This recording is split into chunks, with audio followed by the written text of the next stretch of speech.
25/5/1968 की रात्रि क्लास का चौथा पेज। तो जैसे हम बच्चे जानते हैं, और हम बच्चे देखो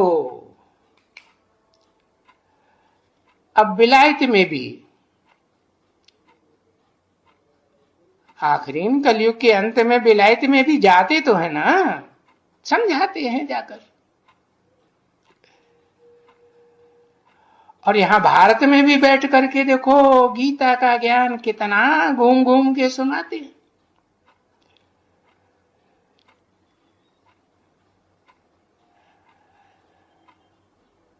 तो अभी आते हैं ना,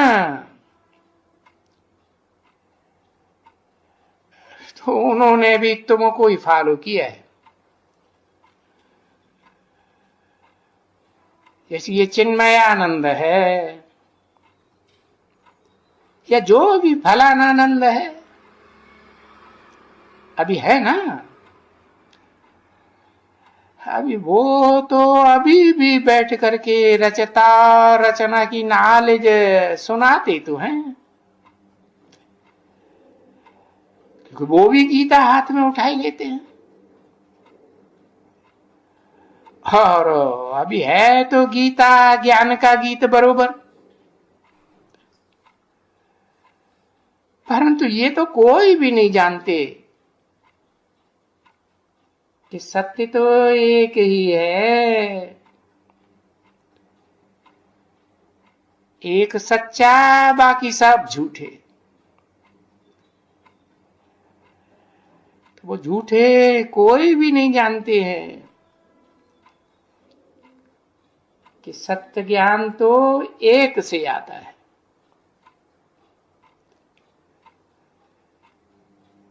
तो वो असली गीता ज्ञान को जानते ही नहीं। कहते हैं गीता माता, अब उस गीता माता का रचयिता कौन है उसे भी जानते नहीं। बस वो मेटेरियल गीता मनुष्यों की बनाई हुई हाथ में पकड़ी हुई है, ये थोड़ा ही समझते हैं कि ये वही गीता माता चैतन्य है जिसके लिए भारतवासी आज भी चिल्लाते हैं, भारत माता की जय हो।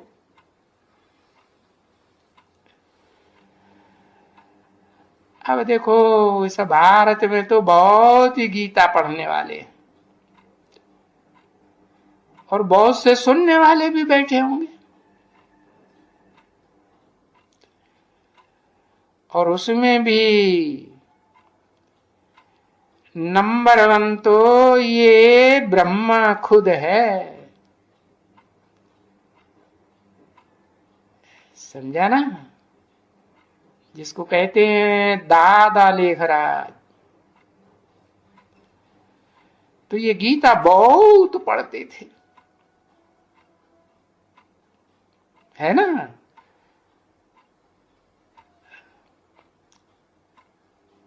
और संस्कृति भी बहुत सीखा था, लिखा था।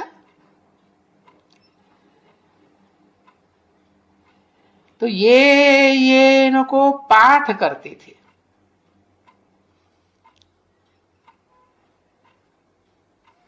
अब ये अंजलि किसको देने से पितरों का उद्धार कर सकते हैं,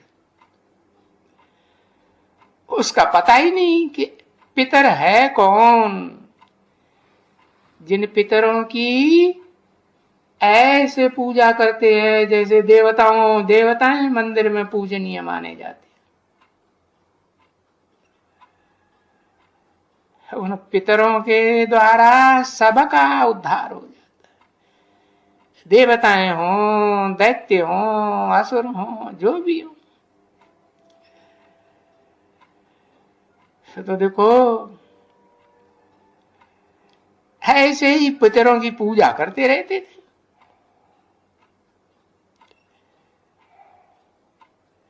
ये अच्छा है, फलाने के लिए है। गीता पाठ का दान फलाने को करते, तो फलाने का उनका उद्धार हो जावे। अरे जिनका अपना ही उद्धार नहीं हो सकता तो फलाने का ढिकाने का कहां से उद्धार हो जाएगा।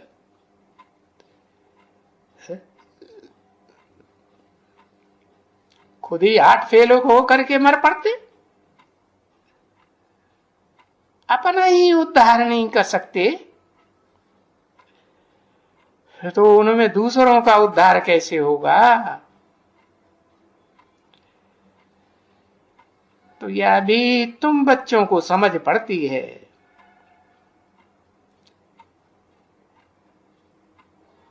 जो आज बेसमझ बन पड़े हो, तब तो बाप आकर तुमको समझाते हैं ना। तुम बच्चों को ही सन्मुख समझाते हैं। किसको समझाया जाता है? बेसमझ को या समझदार को? बेसमझ को समझाया जाता है। तो अभी बच्चे ये